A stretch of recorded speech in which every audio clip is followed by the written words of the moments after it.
Jessie Duisberg here again for one final video on the Book of Common Prayer. And this one is just about some resources that you might use going forward if you'd like to learn a little bit more.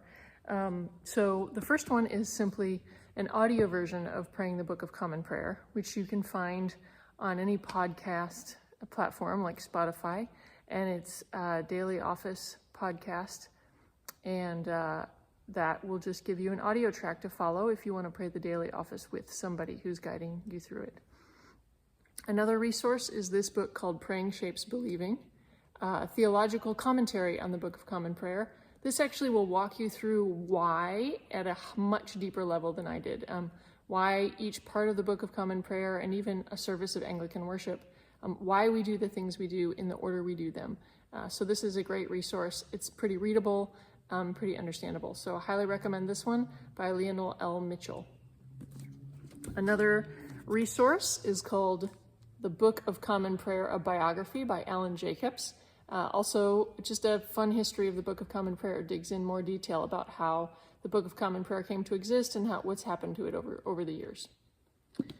For those who are more academically inclined, A History of the Church in England. Now, this is a pretty thick book, and it's very academic, so I don't recommend it generally to anybody, but if you really want to know more about the church in England, starting in the 1st century AD all the way through, and how all the different elements of that played out, J.R.H. Moorman's book is a great option.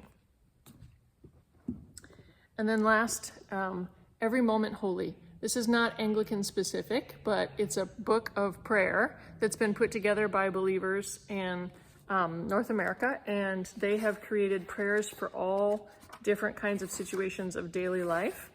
So as you can see here, there are liturgies of the hours, liturgies for labor and vocation,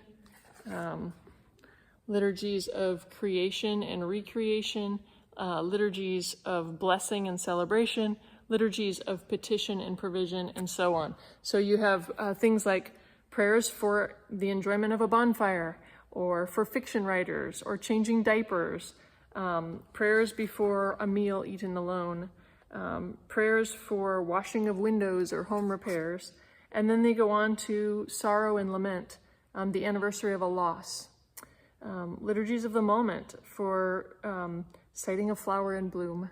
And so there are all kinds of prayers for just daily life. There are actually now 3 volumes of this because it was so popular.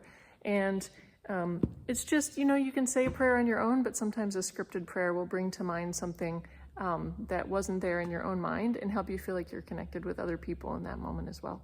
So if you like the Book of Common Prayer and want to dig in further, those are some great resources. Feel free to reach out to me as well. My information is on the website at stlukes.org, STLUKESANGLICAN.org. And you can find me here anytime if you have questions or want to have a conversation about the BCP. Thanks for your attention, and bless you as you go on your way.